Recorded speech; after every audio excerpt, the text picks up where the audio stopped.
It's time for the Lady Charmaine's Gospel Minute, keeping you up to date on all your favorite celebrities in the gospel music industry. From tour dates, CD releases, and all your favorite gospel television shows. It's not Hollywood gossip. It's the Gospel Minute with Lady Charmaine. Well, my guest today is a VMA award-winning, Emmy-nominated director. She has worked with such artists as Michael Jackson, Janet Jackson, Beyonce, Lady Gaga, Alicia Keys, Brandy, Carrie Hilson, and Spike Lee, just to name a few. She has rose to public stardom as one of the stars of MTV's Making the Band with P.Diddy and Mark Burnett's Star Maker series. And she has coined the phrase for every dance hopeful. And what's that? Boom Cat, in here to talk about her new BET series entitled Born to Dance. Help me welcome Interscope Records creative director, Ms. Laurieanne Gipson, to the show. Hey, Laurieanne. Hi. Wow. Holy, I'm listening to you and I'm like, my God. Wow. What a resume you have, don't you? I mean, you have done so much just reading your bio. And I was like, wow, a lot of people really don't know everything that you've done. So I want to get into that a little bit. But first, I want to talk about your new show, Born to Dance. And yes, we all know those boom cats running around here with Miss Laurieanne. But tell me about the television show. It's going to be airing on tonight. So tell us about the whole premise of the show. The show is absolutely amazing. I'm very proud of this show. Born to Dance is about hope, inspiration, about the desire, and the understanding of a gift that I have to tell you, like mine. I understand and I know that it was given to me by God. When it's a calling, it becomes very difficult to make it, to understand the desire that you have to become a professional dancer. So Born to Dance, BET gave me an opportunity to not only help these girls, but to really minister to them, to allow them to understand what they're carrying, what the responsibility is, and what the fight will be. So it's very, very special. I love this show so much. Now, what makes your show different from all the other dance shows that are out there? We know we have So You Think You Can Dance and Randy Jackson's dance show. What makes your show so different from theirs? Well, exactly that, and I've done So You Think You Can Dance, but the idea of the So You Think, this show is born to dance. Right. There's no question of what I want to do. And the other thing is it's not just about a trophy. It's not, you won as a result of what this will do for my show, but it's about helping someone, giving them over the 10 weeks through a competition-type series, but more importantly, teaching them the lessons, the information that I learned that took me a long time that I give to them so that they will not be disappointed, that they'll make it, they get $50,000, they have the relationship with me forever, they become part of my team, and they actually are able to transition into the professional world. They come from 3 different cities, and they may not have had the opportunity or the ability to move to a New York or LA, so I went to them. I love how you put that. One was So You Think You Can Dance. This one, you were born to dance. Oh, I just love that. Yeah. Now, you're from Toronto, Canada. Tell us about your journey from Canada to New York. How did you get to New York? Oh, well, I was in Toronto, and of course, being born to dance, I had this desire that was bigger than myself. So I was like, I don't, have enough money to fly or whatever. So I actually took a Greyhound bus to go study at Alvin Ailey. And, I look back and it's like, oh my goodness, how did I do it? And then I really understand and I think about, God's grace and His mercy, and that it really carries you. And He's really there, even if you don't know He's there, because it was it was very brave of me and my mother to allow me to fight for that. So, a lot of tough times, but, it was all worth it. Now, it kind of explains, because even when we're watching you on television, even when you were doing Making the Band, you have such a fight in you, and you pull that out of the girls, so you had to fight for where you are today. So you can kind of relate to where they are. So now I kind of see where that comes from. Now, I didn't know you were a fly girl on In Living Color. Did you dance with Jennifer Lopez? No, actually, I knew Jennifer before Fly Girls. We were friends in New York. But when I got to the show, she had already gone. I just did the show the last season. I didn't particularly enjoy that show. It was very difficult for me. It was a time of a lot of insecurity, because the show was so much about how you looked. And I did get it because I was, good. I was a good dancer. I was a great dancer. My gift was always something that was different or unique. But it was very difficult for me with that show. Wow. And now we're talking to Laurieanne Gipson. We're talking about her new show airing on BET tonight entitled Laurieanne Born to Dance. She's been dancing all weekend. She's been teaching. So if her voice sounds a little hoarse, that's why. So thank you for coming on the show. And now, how did you hook up with P.Diddy? Because from that moment, you just began to catapult, and we see what God has done in your life. You had another TV show that you did back in April. Now you have your own show. So tell us how you got with P.Diddy to do the Making the Band. Well, I had been working with Puffy a while with many different artists. Mary J. Blige, I met him at Uptown Records. I was a dancer, so we had developed a relationship. And when he had the show, he said, I want you to come on the show and develop these girls. So as usual, I was like, no problem. So it was doing really well, and sometimes when fame comes in and those girls were exposed to the business, it got really difficult for me to operate in a truthful way, and we had a little altercation, and, at the time, it seemed I couldn't understand it. I was like, oh, my goodness, Javi's like my brother. I thought the girls understood that I did all that I could do, that I gave them everything. They were number one that my gift could do. And at the time, it was very lonely, and God was just like, I'm going to give you a window of escape. And, I remember being in the room, and I remember hearing, God say, who do you choose? And I was like, oh, my God, that's not even a question. So I remember jumping the window of escape and just really not wanting to choose anything but him. And it took a while. I mean, like 2 years, I had to walk through a lot of ridicule and really bad situations, but to come out on the other end without allowing the industry or people to move me or make me believe that I had to follow them or be like them, to be standing here with 2 shows, Emmy nod, that is not really a lot about me, but that is about a true living testimony about the power and the move of God in someone's life. When you ask me how do you do it, I can't say anything else, but because of the God that I serve, I am able to live this life and live it abundantly and have these things only because of him. Amen. Because of how he operates in me and how he allows my gift to be effective. I just love it when people come on the show and they talk about the Lord. I just love it. And especially when people, because, the shows that we see you on, people consider them secular shows or the music you dance to. And then people get to hear about your relationship with the Lord. And that's what blesses me the most out of anything doing this show.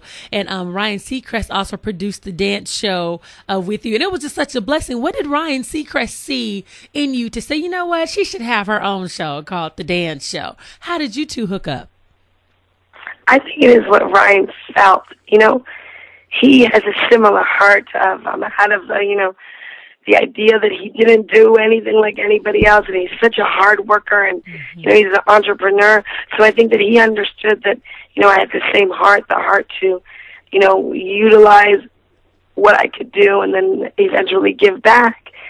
So we made that type of connection, and he's really a great guy, and I just really also believe that, it came out of nowhere. Like, I was like, huh? I got a show on BET now. He's calling? I was like, look at God.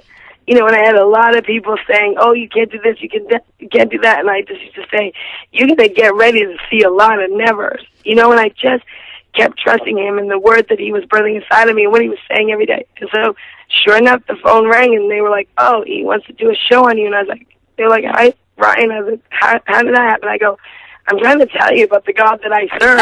Like, it's just that real.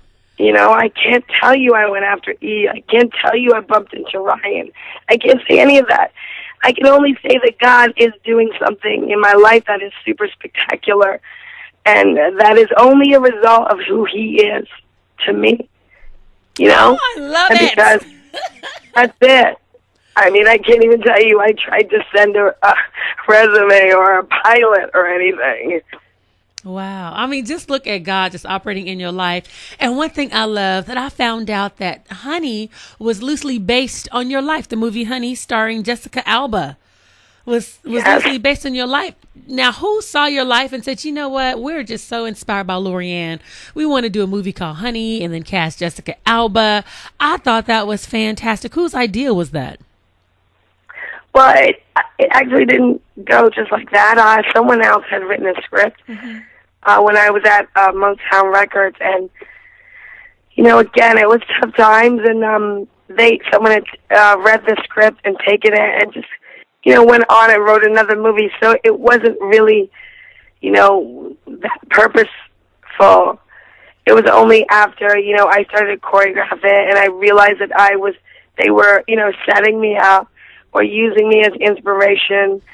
You know, later people began to understand that it was based on my life, and someone who read the script realized that Honey was really, a lot of the inspiration had come from the script that someone wrote about me. But through it all, you know, God took all of that darkness, all of that purposely, you know, meaningful, mean stuff that people tried to do as a result of my gift, and he took all of that and, you know, just grinded and burned up what wasn't perfect in how my gift operated in me and made it perfect and made it clear for me and positioned me. So as a result of those times, you know, so I could begin to shine in another way. So you didn't know that was actually about you when you were doing it?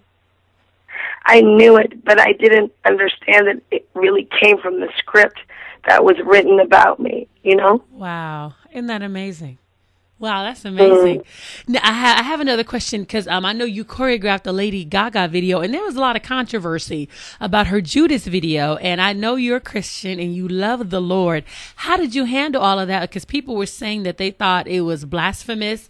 And can you kind of tell us a little bit about that? Now, I personally have not seen the video. I've heard the report, so I can't even judge it. I just wanted you to kind of answer. So for those who did see the video and thought so, you can actually speak from your point of view. Well, not only did I choreograph it, but I directed it. When I was given this song, you know, of course the lyrical content and the journey for her is different from me. But there were things that I absolutely stood against. You know, there was a time where, you know, for me, if it wasn't going to be something that I could answer to, then absolutely not, I would walk away from the video.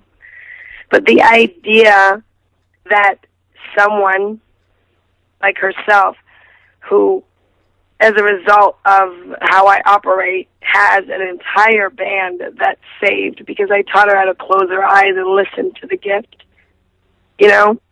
She's surrounded by believers, you know? There is a place where when you're a believer, there's no judgment, you know? I was lost till someone spoke to me about deliverance, you know? So, of course, she's going to vacillate and fight between her walk, but I can't give up. I can't allow that arena to intimidate me. That doesn't put fear in my heart, you know? With Judas, I don't know that I don't love Judas. I understand that I love Jesus. All right. And the same humility that Jesus was a motorcycle gang, it was about inspiration. It wasn't about being literal, you know? It was about the inspiration of the love of how much deliverance, and it was about a new town that they were driving to Damascus, and that in the town everyone was dark, and that as a result of, you know, Jesus coming into town, then everyone had a chance to leave their Judas behind and step into the marvelous light. Judas wasn't literal. It was about the darkness that you leave, the Judas that you leave, the Judas that could be standing right beside you in the form of your friend. Leave them and cling to the light, you know, cling to Jesus. Wow. See, I'm glad you had a chance to explain that so people can hear that, especially knowing that you directed it and you choreographed it. Even for Gaga, even in the record, she says, Jesus is the virtue that I cling to. She's really being she's being clear about where she's at. You know? So, it's interesting. Yeah. It's amazing. It's amazing what he's doing. Well, thank God that he has you there. And the one thing I love about the Word of God, Laurieanne, when the Bible tells us to go ye into all the world and preach the gospel, and you are going, God sent you out into the world to be able to preach the gospel, where he calls you to be a light in darkness because people need to know him. And sometimes people let's say, well, you know, aren't they a Christian? Why are they doing thus? But if you're chosen to go out, we're all supposed to go out into the world and preach the gospel and share the love of Jesus and let our light so shine before men that they may see our good works and glorify our Father, which is in heaven. And I commend you and continue to let the Lord use you, you know, and I know you are, because I can just hear the conviction in your heart. So, Laurieanne, if people wanted to follow you, do you have a Facebook or Twitter? I do, Twitter, and it's at Boomchack, BOOMJACK. Boom. I just love it. Boomcack. I mean, where did you come up with that word? How did you get that word? Was it from a dance class or just something that just started coming out as you started hearing rhythms and beats? It's just what came out of my mouth, and then the producers from making the band made it a sound effect. Do you believe that? They're like, yeah, she says Boomcack all the time. I'm like, I do? Yeah. Yes, you do. I mean, me and my husband, we would watch you on TV, and we know we sit up in the house, boom, cat, girl, you made that a word. But I want to, so far, just thank you so much for being on the show. I want to make sure everybody watches Laurieanne's Born to Dance tonight on BET. Make sure you check your local listings. It's going to be great. I know you're going to be inspired by what she has to say. And if you're a dance hopeful, watch the show so you can be inspired. And Laurieanne, again, thank you so much for being on the show. You have any last words you want to say to the audience before we go? No, just thank you. Thank you so much. I'm very humbled and honored to be on this show, and I'm grateful. And everyone watch Born to Dance because it's true testimony of what God is doing. And more importantly, it's going to show you that there is hope and that he is still doing massively amazing things. Even if you're not a dancer, tune in there to see something that you have not seen before. Thank you so much.